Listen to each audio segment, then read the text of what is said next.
Fueled by Death Guest.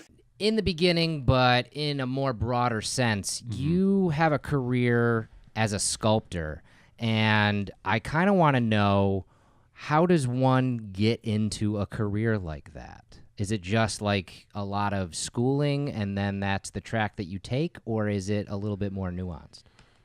Well, these days you probably would want to go to school for it, but none of that is necessary. I mean, I did not go to school for sculpture. Oh, okay. Did you go to school for art? I went to school for illustration, and I took probably 2 sculpture classes in those 4 years.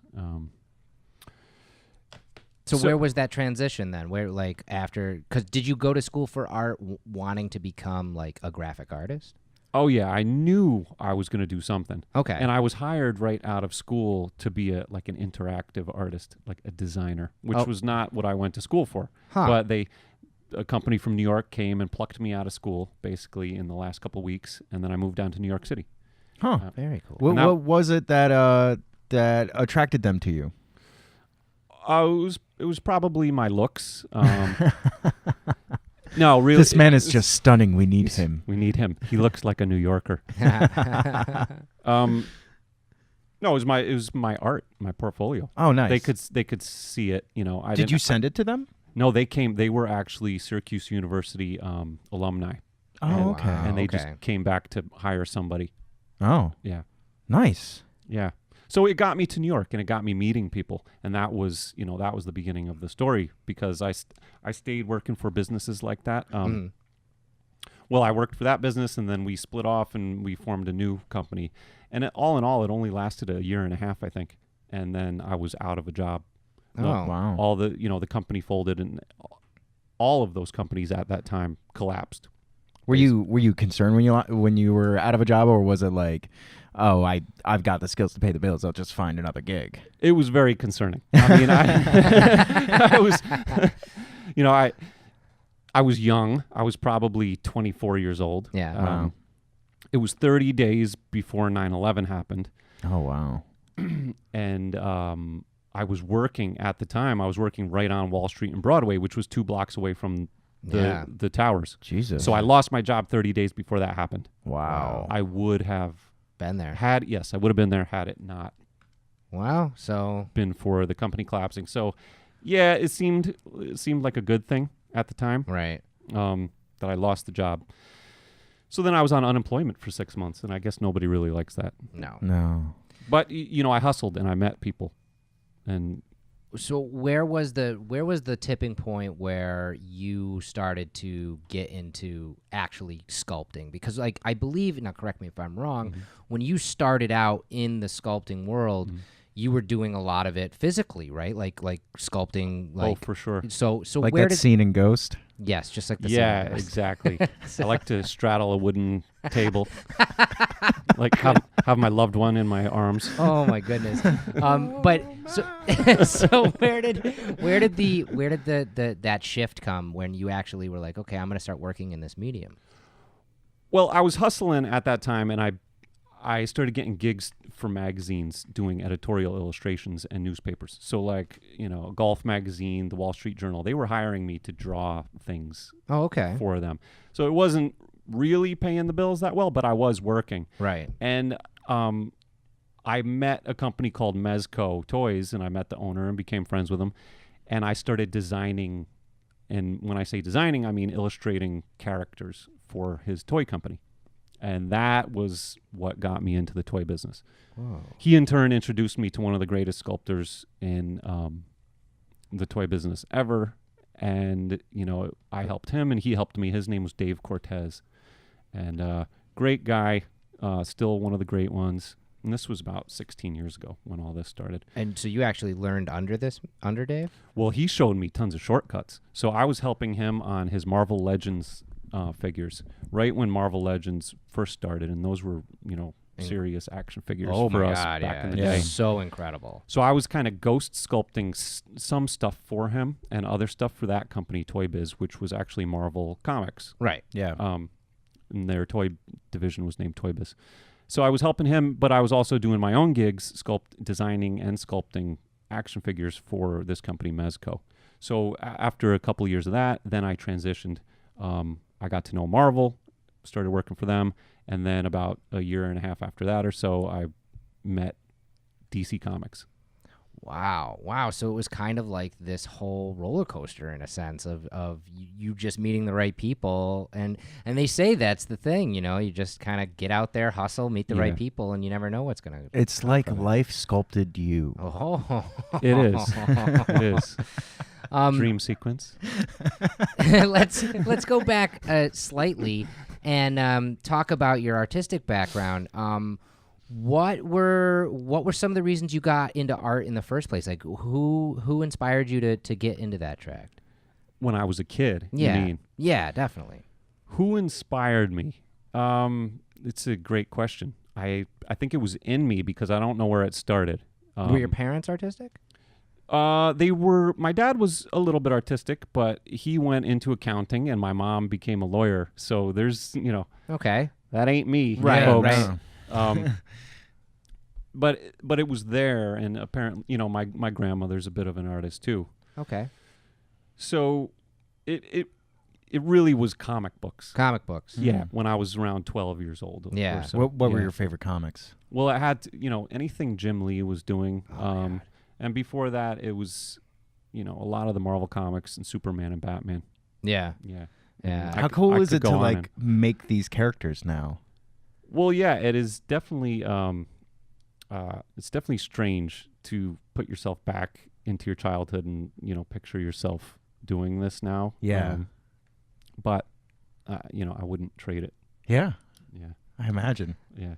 That's And- so cool. And one thing that people probably don't know about someone like you is that your job as a sculptor, what you do, for a living, is predominantly, even though you're working for all these companies, you're predominantly working for yourself. You're a freelance sculptor, correct? Like are you contracted with anybody?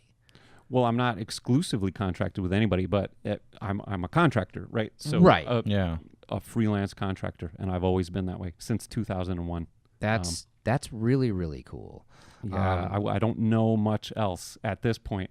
Well, I mean, that Yeah. just allows you to have the freedom and the ability to kind of pick and choose the jobs you want to take, correct? Like, I mean, it's not like, I'm sure you get, are there jobs that, let me rephrase that. Are there jobs that come across the table that, you don't want to do, so you say no to?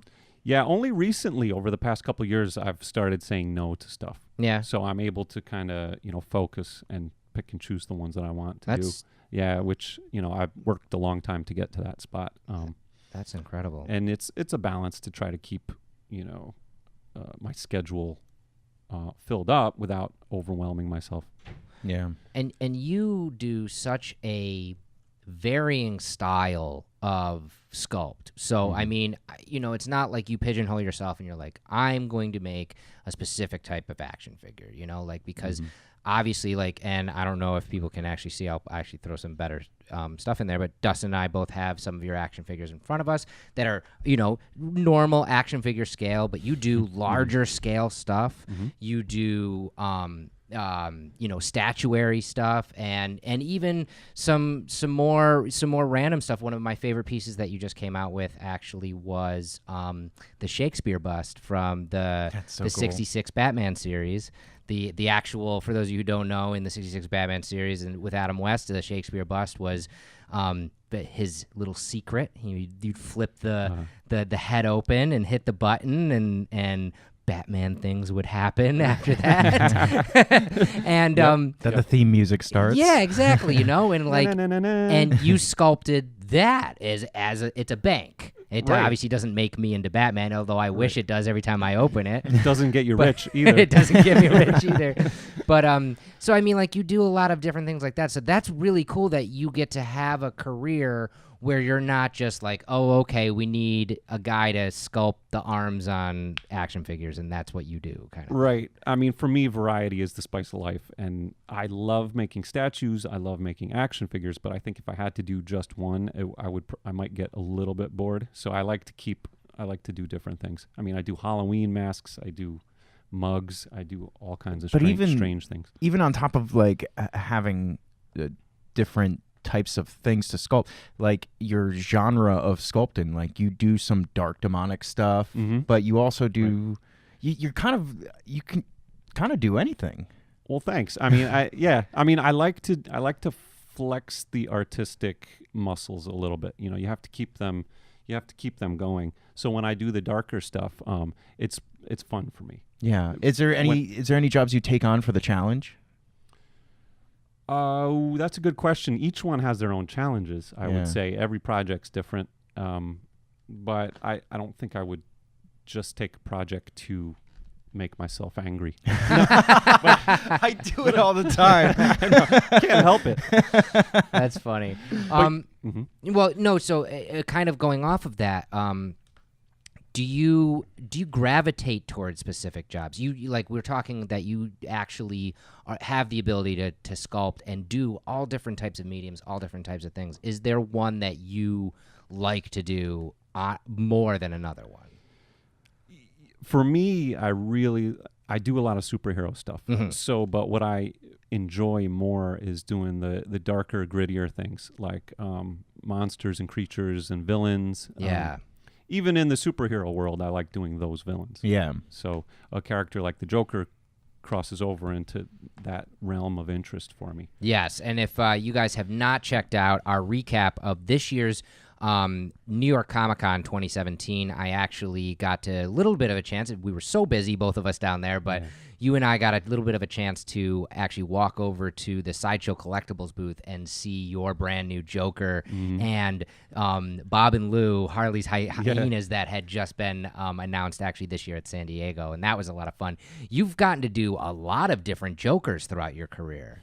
Yeah, I mean, it was a thing when I was younger, when I was a Batman fan as a preteen. You know, I really liked the Joker, so I would draw him all the time. I would look in the mirror and I would I would use myself as reference to draw the Joker. That's awesome. So and I got some good creepy stuff that way. So it's just been, you know, fortuitous for me to be able to, you know, keep on sculpting that character in many different sizes and versions, and you know, It's such a cool character. I mean, being able to sculpt the different things that you've been able to do, like we've said, you know, like Marvel and DC and Star Wars and monsters and all these types of things. But someone like the Joker, to me, is a lot of fun to see a different sculpt on all the time, because he's like Batman, he's just a man.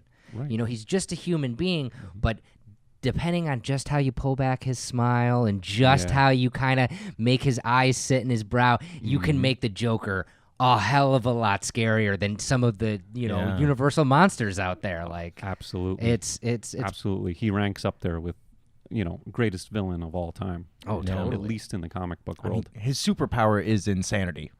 Right. And say though he was sane. He just didn't care. You know? Right. What's scarier? Yeah, you know, uninhibited, and it's hard to tell what he is. A fun little aside question then. As a fan of the Joker, this is kind of a two-part question. I want to know your favorite rendition of that character, both on screen and on the page. There's no doubt that the Heath Ledger Joker, man, he knocked that out of the park. The scariest. Yeah. Stupid good. Yeah. So well done. Yeah. I mean, Jack Nicholson was fun, but that was 25 years ago. Yes. Yeah. And it was cool. it was kind of like, you know, it looked of that era. Yes. Right. It worked. He was a huge star. He did tell Heath Ledger not to take the part. Yeah. Really? Yeah. Yeah, he did. Yeah. Well, did he do it because of like, don't take that part, you'll go crazy, and you'll actually go crazy? Yeah. Yeah. Which No unfortunately shit. he did. How much do you think that contributed to it? It's hard to his death, it's to be hard specific. to tell, but Yeah. there's a lot of pressure on him. And if you're one of those actors that puts your heart and soul into something, I think, I love the Joker, and he did do it so well. Just that he's nuts. He was just nuts, and you could tell he was just losing it. Yeah. And I think his thing was that he knew he wasn't insane. He was just scarred. Right. And he didn't care, because look what he did at the end of I think it was the Dark Knight. He burnt that giant pile of money. Yeah. Yeah. He didn't care. Right. It was awesome. Maybe he is insane. I don't know. Yeah. So favorite Joker on the page then? Without a doubt, The Killing Joke. Yeah. Brian Ballin. That was a good Yeah. Oh, I mean, so good. Did you see the adaptation that just came out of that? No, I don't watch the cartoon movies that much. Yeah. But they did an okay job with it. I should check it out. I didn't hate it. I think I even watched it. It wasn't so bad. It wasn't so bad, but it's still you don't get the same feel from that graphic novel. It's just if you've never read it, everybody out there, go pick up The Killing Joke. It's even if you're not into superheroes, even if you're not into even comic books at large, it should be required reading. I feel the Killing Joke. It was a scary story. Yeah, it was twisted. Yeah, but for me, it was the art. The story was secondary. Yeah, he took 2 years to draw that. Wow, Yeah. really? Yeah. Have you ever taken 2 years to do a project? No, I would not be working. Yeah, I was going to say you'd be fired, right? Well, I mean, I'm sure Or you can personal do projects. other projects on Yeah. the side as you're working on this one like close project for 2 years. Right. Maybe when my kids grow up, I'll have time. So I'm that. curious about your process a little bit. Now I see on like your Instagram and stuff like that you do a lot of 3D digital designing. Do you do any hand sculpting still? Oh, just once in a while for fun. Just for fun. Yeah. The first half of my career, I sculpted everything in wax and clay, but I don't do it anymore. Really? It's just, Pretty much the industry doesn't do it anymore, right? there are plenty of my peers that still do it that way. Do they think that you lose something when you go digital? Do you Well, feel yeah. that you lose something when you go digital? Well, I did not appreciate it, 15 years ago when I first started seeing people do it that way. I thought it was, Cheap. yeah, I didn't know. The feeling I had was fear, I think, and a little anger towards it. But now I would never go back. It's just once you find something that has so many shortcuts. It's kind of interesting technology in the artistic world, and you always see resistance at first, whether it be like tattoos or for you sculpting. And I even saw it in the dental world where it's like no longer do you have to have this chump in a basement making wax sculptures, then casting it, then seeing if it'll fit the patient. Now they can just scan you right in the chair, Right. 3D design something right as you're waiting and have it 3D printed and just pop it in your mouth. And there was so much resistance, especially at that point you're eliminating a job. It's insane. Exactly. And it's that resistance, I think, slows down the evolution of technology and art. And I think that we could get, I don't know. Is it more organic to do it by hand? Are you going to lose something when you go digital? Well, it's a great question.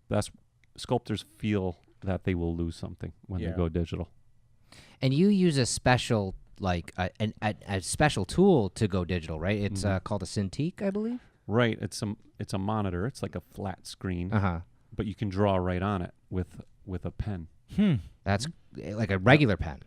With a stylus. With pen. a stylus. Yeah, okay. Exactly. Yeah. And then you just basically, like you were sculpting a piece of clay, you just manipulate the image in the same manner, kind of thing. Yeah, I don't take complete advantage of the program ZBrush that I use. I probably only use 10 or 20% of the program. Wow. It's an incredible program. Yeah. You can do anything, literally anything, and I'm not exaggerating. Wow. But for me, I use it pretty simply. I use 5 or 10 tools, and I just kind of treat blobs that they're like clay. So you start with a sphere, and I just treat it like clay, essentially. Wow. And then there's some of the harder things to do that, are much faster with ZBrush. So, And then the steps from there are you get your finished sculpt digitally done, and then that is what you send off to the company who's going to make the sculpt then, and then they work off of that digital, right? exactly. I send the properly sized files, and they 3D print it.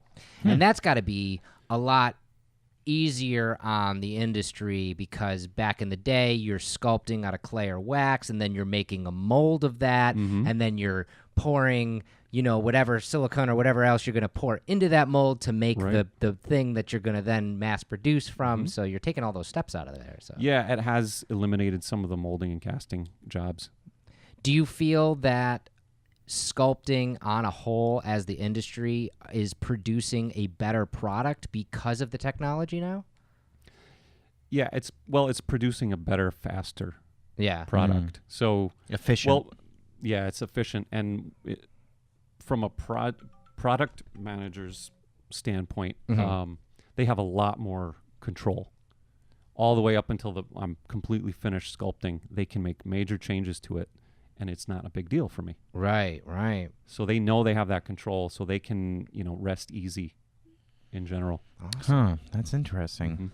So out of everything you've gotten to do in your career up to this point, is there any project that you think fondly back on? Or conversely to that question, is there any project you think back on and you're just like, I wish that I never had to go through that ever? Oh, there's been a few of those. Yeah? Yeah. I mean, I did a Wonder Woman figure a few years ago. Okay. And it took forever. Yeah. I'm telling you, months. It took months. And it was probably, in the end, it would have been a 9-inch figure. But she was considered Mecha Wonder Woman. So she was a robot. Yes. I love it already. And she was really cool. I don't know why they didn't produce it, but she had so much organic armor. She was all metal and mecha parts and robotic, and yeah. What was so difficult about it? Just all the moving pieces, or? Oh, you really got to see it. Yeah. So you spent all this time on it, and they just never came out with it. And they never produced it. I mean, they treated it like any other project. I got paid to do it. Right. Yeah, I was about to ask, how does that financially affect you? They just pay for your sculpt, and it's that, or do you get like a percentage of the sales, or? Well, you don't have to go too deeply. They just pay me. They just pay me for the sculpt. In this particular instance, it was for one of the DC Comics video games, and they asked me to start sculpting it while the video game company was still doing concept art. Oh man. So it was like, here, sculpt this for a month and then change everything. Oh my gosh. And then change everything again. Wow. So, I hate that. It's like, figure out what you want like before you make me do shit. Yeah, it's part of the game. It's part of the game being someone who designs products, though. Wow. Yeah. Damn. And that's not your only avenue, your creative avenue, though, because like you said, you started out as an artist, and I still see to this day a lot of art that you produce just for fun, and you're now getting into the graphic novel game, which is very, very exciting because you're working with some people that we and our fan base at large actually knows. You have created a brand new project called The Beast of the Black Hand. Right. And this is your own story. Correct. And you got some pretty awesome people involved in this. You want to talk about it a little bit? Got some great people. I pitched it to Ominous Press, and they publish comic books. Yeah, and they helped publish actually our comic books as well, the Odin Force books. That's right. Yeah, beautiful books. So they ate up my concept, and we decided to do a Kickstarter. Yeah. So, knowing that my time is taken up with sculpting and designing and things like that, I wanted to get real professionals on it. So I got Ron Mars to write it and Matthew Dow Smith to draw love them both. Yeah, and you guys know Ron Mars. Oh yeah, He wrote the Odin Force. He wrote the Odin Force books. Right. I love Matt Dow Smith though too. What an incredible artist. As we were talking about it off pod, he's great at drawing guys in suits. He sure is. He sure is. And this concept takes place in the just before the 1920s. So Matt has this incredible sense of how to draw real people, and it's not a totally realistic concept, but it feels realistic because of how he draws. Can you talk a little bit about the story? Yeah, it's like a dark adventure. So we have this guy named Oswald Rayner, and these are actual historical characters, but we put them into a fictional, sensational. I always love that. Yeah, like a fantastical setting.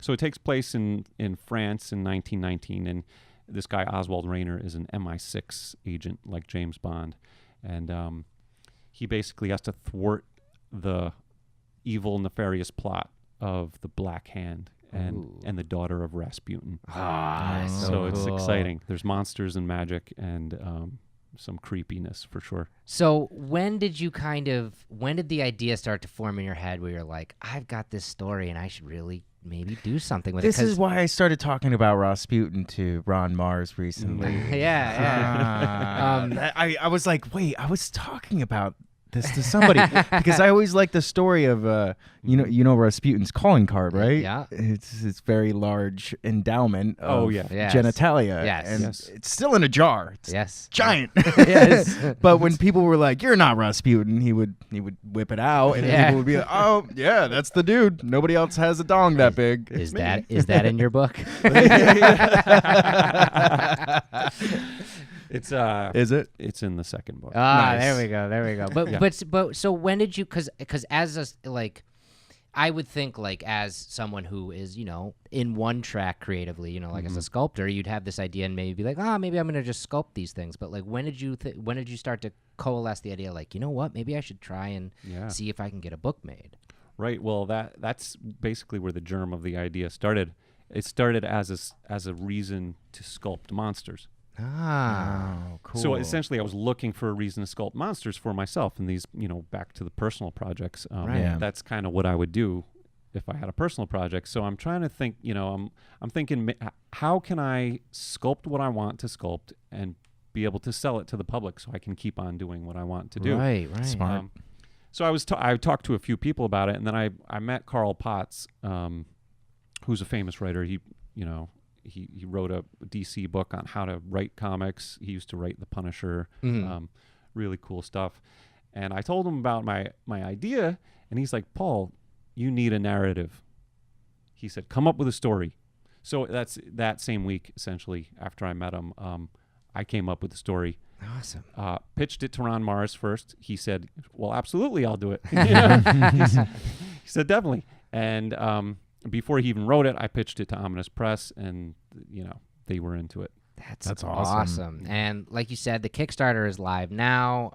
I'll put up that information as well as Ominous Press's information, so you can find all of the incredible books that they make over there.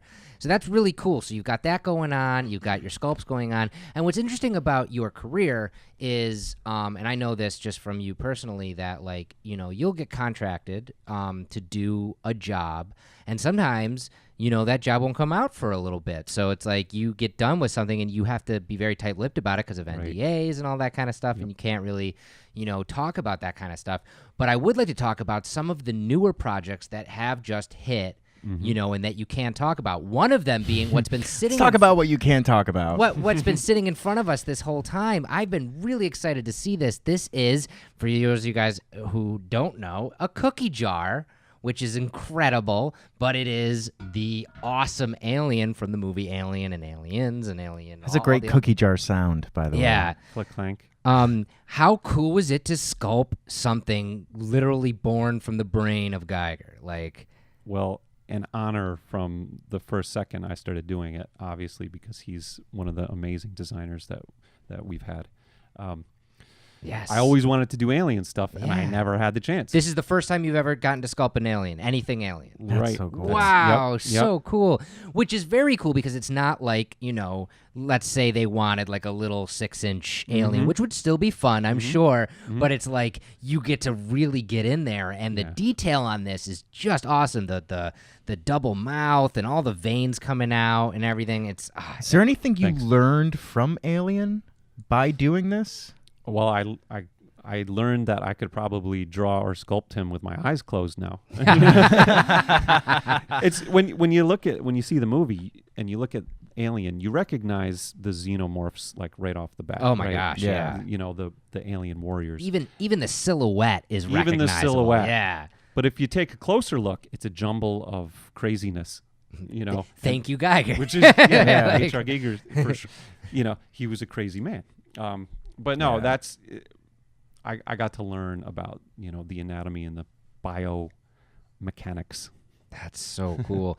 And this one that we're seeing right now is actually not the original color scheme. This is the ThinkGeek Exclusive, and it's in copper, which is it's like a otherworldly penny. It's very, very cool. But the original one, I believe, is the normal colors of the xenomorph, right? Right. So black, basically, with some blue highlights. It came out so cool, and this is available through Diamond Select, and also like I said, the copper version is available through ThinkGeek, which we love those guys over at ThinkGeek. They always come out with a lot of fun stuff. I always go on that site and I'm like, man, I'm gonna spend way too much money if I stay here too long. So what else can we talk about that you can talk about? You can talk about, yeah, that you got coming out.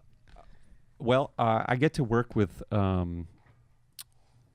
this place called the Bottleneck Gallery down in Brooklyn, and we do some really weird stuff. They have become famous for doing licensed movie posters with brand new art. So I don't know if you've checked them out before, but they do amazing stuff, and they come out with a new movie poster once a week. Oh, cool. I think. So they just started getting into the sculpture game and the collectibles game, and they pulled me in for that. So we started doing a lot of fish stuff. Yes, I have for the seen band. some of this. This is Oh, good. I remember that. You came out with collectible statuettes for their recent run of shows at Madison Square, correct? Exactly. And Very cool. And they have another little mini run coming up, and maybe something will happen with that too. Oh, so all you fish fans out there, that's yeah. cool. That's such a cool little collectible that you can get. Like, I like that. Right, and those things, that sells out. That sold out on the first night. Wow. Out of the 13 nights. Wow. Basically, everything that I have been doing for the Bottleneck Gallery just sells right out. So Oh my they God. have a good fan base. Was the Bottleneck Gallery the place that you took me to in New York that we saw that awesome caterpillar that they had released from you? Exactly. And Awesome. That's about a 6 or 7 inch resin statue of a little tripped out caterpillar. Yeah, it's on so a mushroom. cool. Yeah. I'll put up a picture of that as well. Like, So that's really awesome. That was designed by famous concert poster artist Mark Spusta. Awesome. So he's like a California guy who does all the trippiest movie posters out there. Very, very cool. What else? You got anything else for us that you can reveal? Oh, loads of stuff. I'm sure. You're a busy guy. Well, what I just announced was a new statue that's going in that Joker line that we were talking about before for the superpowers, DC superpowers The line. same line that the Joker came out through Sideshow? Exactly. Okay. Through Sideshow and a company called Tweeterhead. Tweeterhead, yes, right. Yep. So I just sculpted, he's about a 15-inch tall Steppenwolf. And Steppenwolf is the villain in the new Justice League movie. Right, yeah. But So the version I did was the old school 1980s superpowers. Oh, cool. Steppenwolf. Cool. And you Yeah. just, I did see this. You just put up the sculpt that you came out with, and I'll put that up. That's awesome. Right, and that was an exciting project. For sure. And man, this last year, I've just seen you come out with so many cool things. Like I said, the 66 Shakespeare bust. The one thing that you showed me a couple years ago that came out, I believe, this year was the Deadpool statue that you Right. did. That isn't even just a statue. It's a painted kit, right? Like you buy it and you can bring it home and Right. You got to glue it and paint it yourself. which is like so you made a model kit, Yeah. but it's Deadpool. But it's Deadpool. That's exactly. so rad. And he's standing on a bunch of unexploded missiles. and, Because like you you know. do when you're Deadpool. yeah, with his legs wide open, just being Deadpool. Yeah. That's How awesome. much do you participate in like the color scheme of your sculpts? I don't really have to think too much about that when it comes to like statues and action figures. That stuff is we pretty much leave it up to painters who paint all day long. Yeah. Right. So they're more professional about it. But when I do smaller projects, I'll paint it up digitally. Just for like the factory to see, so they have guidelines for that. Right. Very, very cool. I see you have Spider-Man pulled up there. Right. I did a little diorama from the latest Spider-Man Homecoming movie, and that's a statue of Spider-Man fighting the Vulture, and that was only released with the Blu-ray in Europe. Oh, so we couldn't even get it here? Oh no. There are ways to get it, Yeah. but Wow, that's awesome with the Blu-ray. Man, Yeah. I can't say enough good things about that movie. It was fun. That was so much fun. And Michael Keaton as the Vulture, man, he almost stole the movie for me. It was I so think good. he did. He was so good. Like another, it's great to be able to see someone like that be able to cross genres. We get to see him as Batman, and then we get to see him as the Vulture, and it's a lot of fun. But that's yeah. So something like that. Let's talk a little bit of something like that, because you've done some stuff, sculpting for specific movie and television releases. In fact, I believe, correct me if I'm wrong, you did something recently with Game of Thrones. I did the little magnets of the sigils. Okay, so and those were released with the Blu-rays, correct? Right, those were released with the steel books, which are fun for collectors. Yeah. So how does a job like that come across your table? Are you getting contacted directly from those properties? Like, is Marvel like entertainment? Is Cersei Lannister calling you up? Cersei Lannister calling you up, like, or is it more of like the Blu-ray like purveyor, like? Well, she sent me the King's Hand, and I couldn't say no. Of course not. Of course not. No, there was an intermediary, so it was a licensee, a small company called Snap Creative, and they do a lot of the Blu-ray stuff. Oh, interesting. Cool. Right, and it was actually the same company I did the Game of Thrones stuff for that I did the SpiderMan statue. Oh, very, very cool. Yeah. We haven't even touched on this, and this is near and dear to my heart, and I just gotta ask if you've got, because I know you've worked with this property a lot. We're very excited because next month it's coming out. Let's talk Star Wars a little bit. Can we talk Star Wars a little bit? Can we? You've gotten to do some incredible stuff for Star Wars throughout your career, which is really fun. And how much did you like Star Wars as a kid? I liked all of it forever. Forever. Yeah. How do you like it now? Star Wars. I love it. I love it. Yes. How do you feel about Disney taking on well, Star Wars? I figured they didn't break the Muppets when they bought the Muppets. Yeah. And that was, I was a Muppets fan, Yeah. and I still am. So that they know to sort of leave things alone. Right. Yeah. They just help fuel it down the road, They got deep pockets, and we have, for the next 10 years, we have Star Wars movies coming out every single year for 10 years. So excited. That's really cool. So is there anything Paul Harding related Star Wars wise coming around? Well, there's stuff I can't talk about. But Awesome. Talk about it. Let's talk about it. Yeah. Do it. Roll them dice. No, I have the things that I can talk about. Cool. Good. Related to the movie is a Halloween mask, and that's the only thing I can talk about. Oh, cool. So he's one of the specialty stormtroopers. Oh, neat. That we'll see, and I think he was revealed. Awesome. So yeah, I can't talk a lot about it, but I tend to do Star Wars stuff that is extended universe. Yes. And stuff that's based on the previous movies. As a huge fan of Star Wars, what is your most favorite thing you've gotten to sculpt?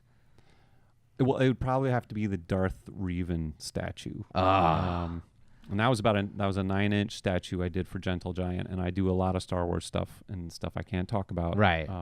But the for Revan we can show you. Yeah, we can show that Darth Revan. That was a fun project because I'm friends with the guy who originally designed it. Oh, cool. For his video game company. John Gallagher designed it about 15 years ago. Yeah. So that was kind of cool to be able to sculpt something that he designed so long ago.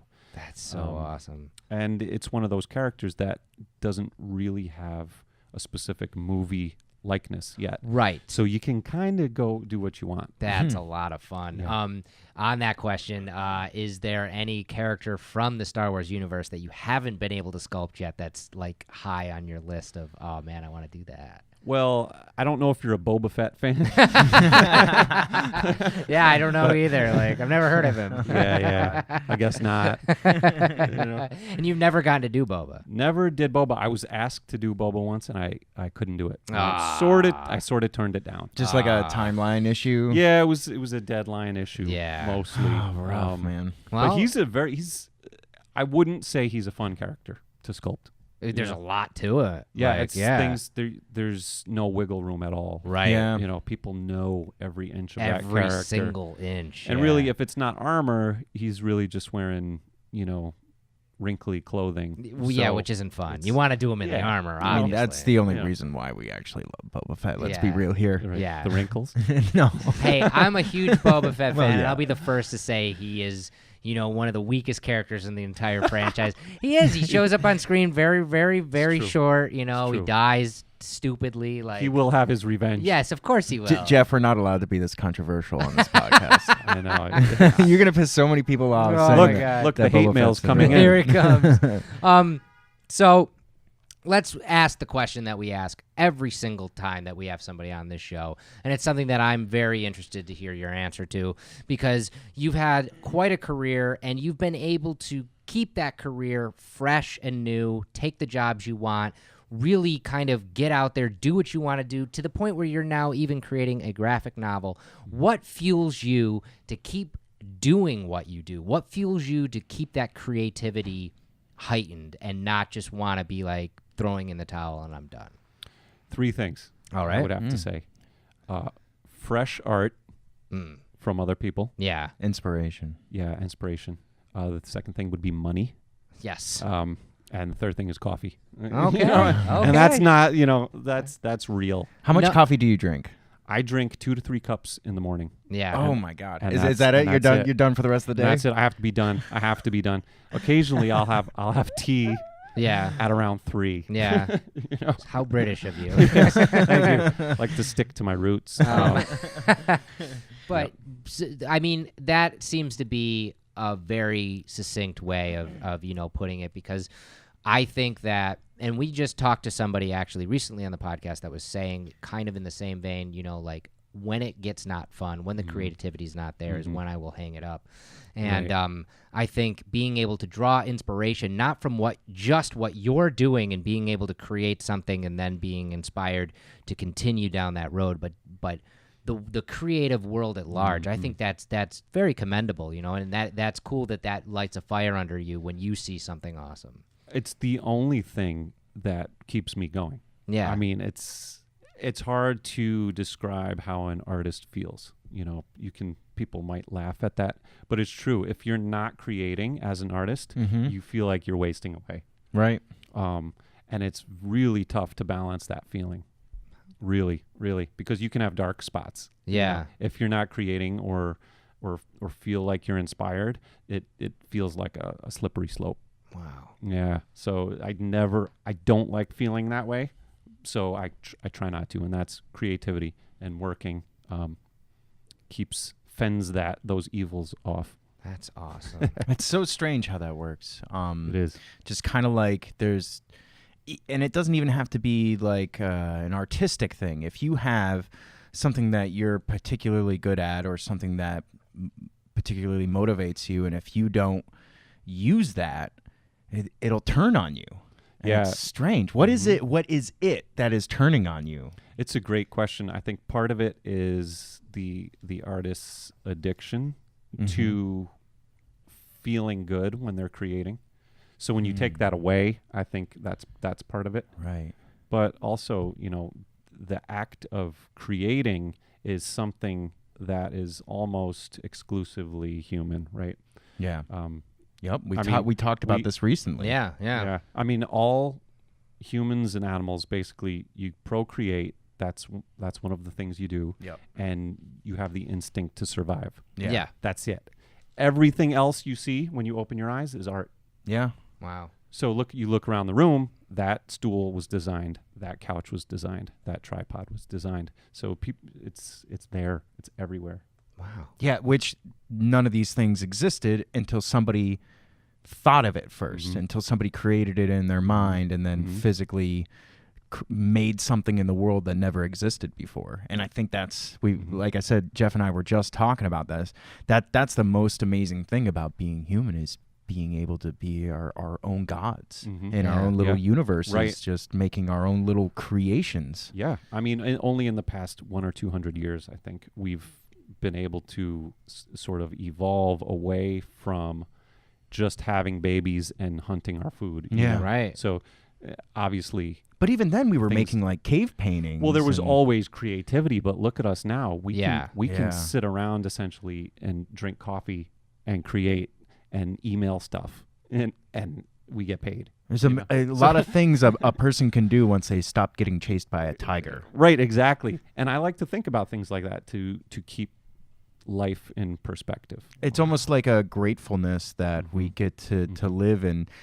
I guess sedated is not maybe the right word because we find, I mean, I guess creation makes up for the sedation that sedation of the society that we live in now. Right, exactly. And that leads us to like virtual and augmented reality. And we're not getting into that right now. I don't know. No, we don't need to get to that. How much are you, quick question, how much are you getting into that right now? I will be getting into that. Awesome. I bet. Because all that is you're 3D designing. Right. Which is what you do. Mm-hmm. Awesome. That's like right up your alley. Yeah. So that is, man. you know. I love the future. Right, exactly. We can get even further lost into that rabbit hole. So cool. So cool. Well, I do. There is one thing that I wanted to bring up Okay. that we haven't brought up all yet. right. That I absolutely love is your, do you call it a podcast? Do you call it a show? Oh my gosh, we didn't even bring this up. You're right. That's what I'm saying. Future Cyborg. Let's end on this. Yes, Yeah, please. If you haven't seen, listen, I'll people. put some of this if you hear up. my voice right now, Yeah, I'll put some of this up. stop what you're doing and watch an episode of Future Cyborg, and then come right back and go. I forget. Yeah. I almost forgot to bring this up, honestly, because I have to separate. You're a different person. The Paul Harding I know. know and like love, my buddy here, and to your persona on Future Cyborg. So yeah, let's talk a little bit. How did this come to be? Why did you want to do this type of thing? Wait, you got to go back up. Tell us what Future Cyborg Yes, is. please. Let's start with the URL. It's Okay. thefuturecyborg.com. There you go. So Okay, right here. That's all you need to know. All right. It's extremely awkward. You might feel embarrassed when you So go good, there. though. But give it a chance. Just give it a chance. Watch the videos. Mm-hmm. So the question was, how did I come up with Yeah, that? where was it? But where was this idea born from? Like, I'm gonna do this. Yeah. Well, the initial seed of the idea came from me being a toy collector, right? Right. My whole life. Right. I've recently slowed down. I don't collect toys much anymore, but I did when I was a kid, and I kind of wanted to feel that again. Growing up in the 80s, as you know, that was the jam. Toys were the You jam. know? Oh my God, yeah. Without a doubt. So, that was there. And then we had this friend, Darren, who was a great guy. Mm-hmm. You Yes, know, he was. he was the best. And he would have loved this idea. And I knew that. And after he passed away, the idea just started to build up. And what we do on the show is it's a 1980s show. Yeah. It takes place in the 1980s. We're super nerdy. And basically it's a product review show like you see on YouTube, but we're reviewing action figures, and you can see all kinds of action figure reviews on YouTube. But this is different because it's parody, it's comedy. Yeah. And we take beautiful, expensive, gorgeous, vintage 1980s toys and we tear them open. The comments on YouTube are crazy. People lose their minds when you rip open the packaging. Like, Yeah. how could you do that? Yep. And I knew my buddy Darren would have loved it. Oh my And God. so I took that and I said, I'm doing this no matter what. And my second thought was to contact one of my best buddies, Joe, who has done a toy podcast in the past. Yes. Shout out to Joe Nub. Joe Nub. Yeah. Great dude. He is the other half. Yeah, the one half of Future Cyborg. Cyborg. Uh-huh. But So- And it looks like it's Yeah, that's what I was literally gonna like say. it looks like you just popped in a VHS tape and everything's Yeah. all scratchy and the filter's perfect. What are you, in your mom's basement? Yeah, well,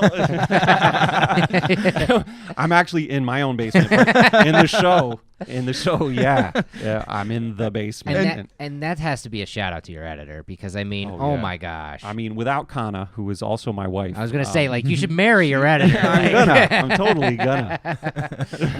I mean, it looks the look of this show is just Yeah. incredible. The music, you can even hear the music waver. Oh yeah, and the show would be nothing without her because she adds all of the '80s sensibilities, and we talk about it constantly. How to make it, she does some great visual effects, and then I have to reel her back like, no, baby, yeah, it take has it to be less. take it down a notch, make So it bad, And you mentioned the music. Oh, my because gosh. the music is is like a fantasy of what the 80s were. Yeah. Okay. So, and we're going to blow this out more and more. Right. But I mean, okay, so the music is a fantasy of what the 80s were, made by someone who's not even born anywhere close to the 80s. Yeah, right. Exactly. Which is crazy. Exactly. My son, who goes by the name Dr. Fluorescent. Dr. Fluorescent. I didn't know this. Yeah. Didn't know this? Didn't know this. Yeah. No, I'm learning something new. Yeah. Well, he's 12 years old. 12. And he's, what would you call him? A savant. I don't even know. He's nailing 80s music better than people in the 80s were Are nailing you giving him 80s examples, music. or is this just what he's... Oh, we study and we talk about and we listen to music all the time. Oh, that's And cool. I play a lot of bad music for him too. Good. So he understands. Yeah, good. Which is Because there's a ton of bad music there's in a the lot 80s. of it. Right. And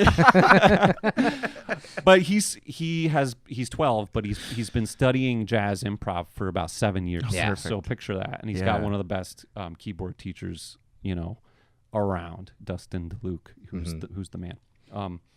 So yeah, Grant, my son, he does the music for the show Future Cyborg, and it's amazing because he's got perfect pitch. Follow And Dr. things like that. Fluorescent. Yeah. Follow him. It's That's so cool. amazing. I did Yeah. not know who created the music. That's such a cool surprise. And we're releasing the album. Oh my gosh. Really? Yeah. You Oh, heard yeah. it here first. They're Yep. going to release the album. That's amazing. We will Yep. push that. That And is if, so if cool. you get lucky, it'll be on vinyl too. Oh my gosh. I yeah. can't wait for Cool, that. that's a good idea. Holy or you crap. can get it in 8-track.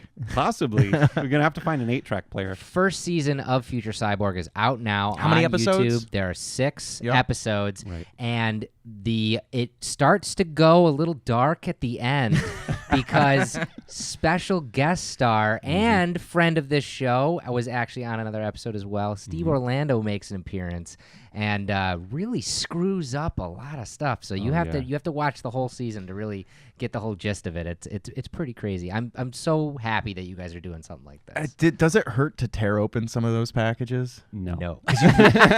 You No, really it tear hurts. into them. It hurts Joe. Yeah. But it doesn't.